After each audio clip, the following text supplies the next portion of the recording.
Добрый день. Потухла свечка.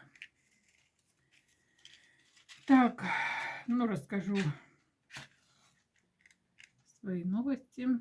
Значит, я списалась с директором,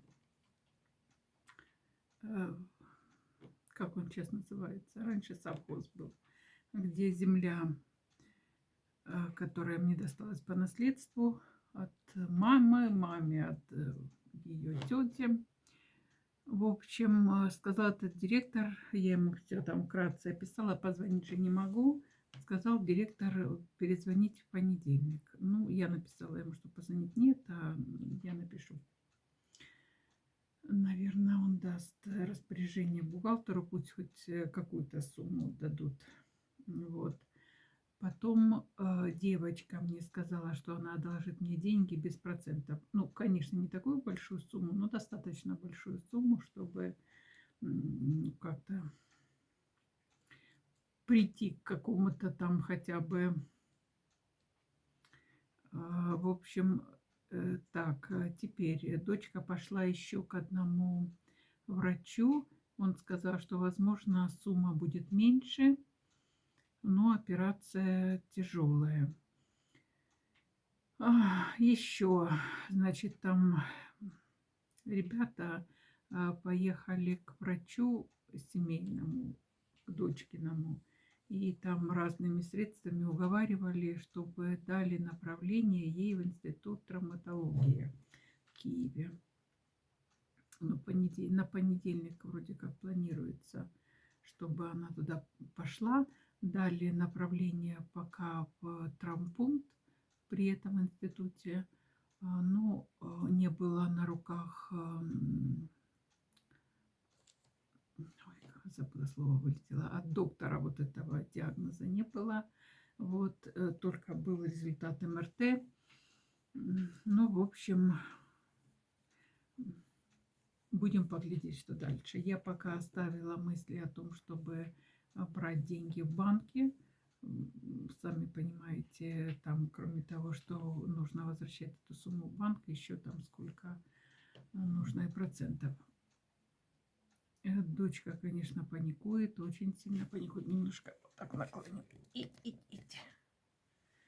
Очень сильно паникует. Очень переживает, что вот она не сможет работать. Говорит, реабилитация будет, тяжелая реабилитация и тоже дорогая. Говорит, примерно в неделю 3 занятия по 1500. Тут надо сделать операцию, дальше будет видно. И в среднем срок реабилитации будет от 9 до 12 месяцев. И, по-моему, там она сказала 9 недель, что ли, ходи, вообще не становится на ногу, ходить на костылях. Невеселый какой-то такой прогноз. Как бы я надеюсь, что оптимистичный, но вот уже как что теперь нужно делать, принимать жизнь, как она есть. Тут вариантов нет других.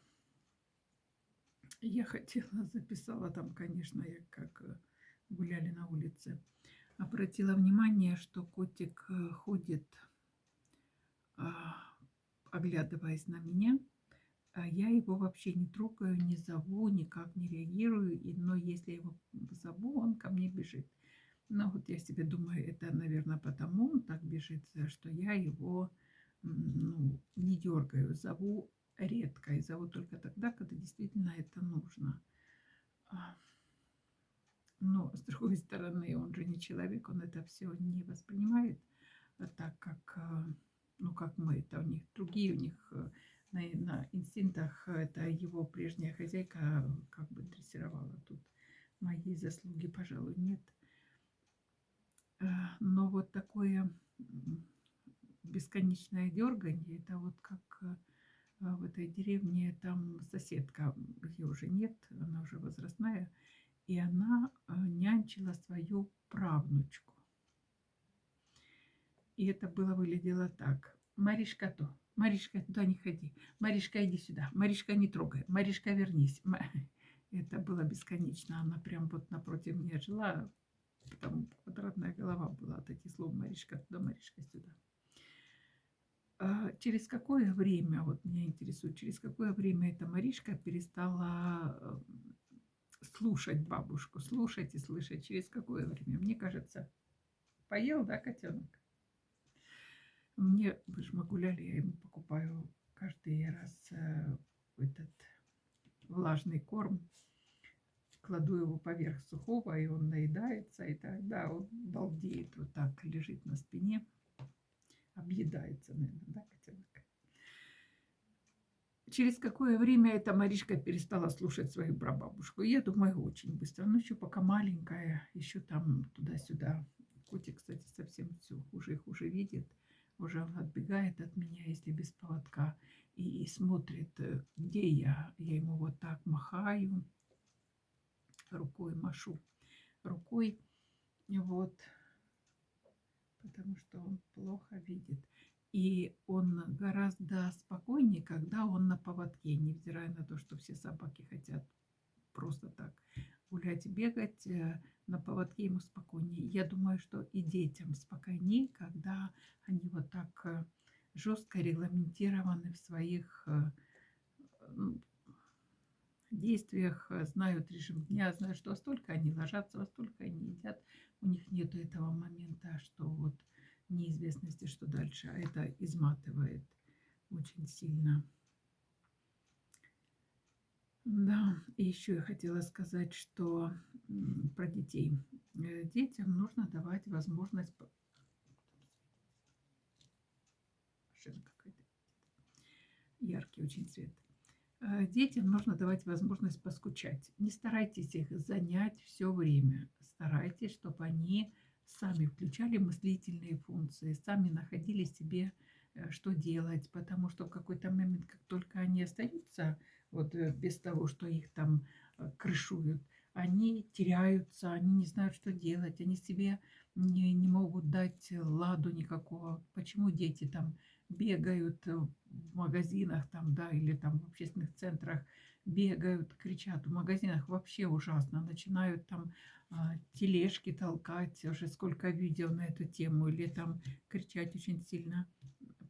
Они привлекают внимание. С другой стороны, они настолько привыкают к безразличию, когда мама не обращает внимания какое-то, ну вот, не обращает, и они начинают себя вести не хорошо, а плохо, чтобы на них обратили внимание, чтобы с ними поговорили, чтобы не включили мультики, а там сели, порисовали.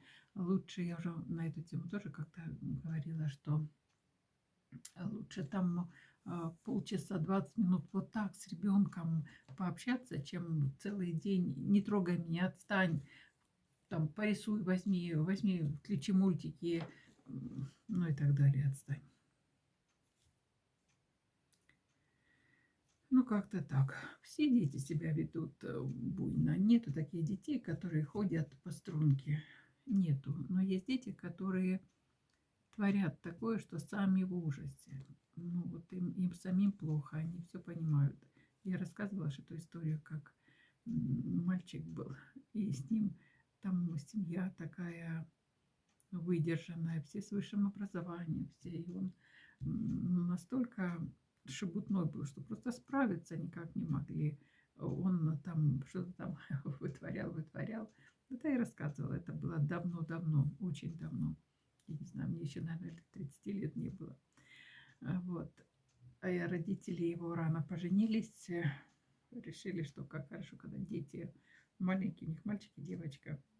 Дети маленькие, а они, значит, еще молодые. Ну, вот хорошо. Ну, наверное, хорошо, не спорю, не в этом дело.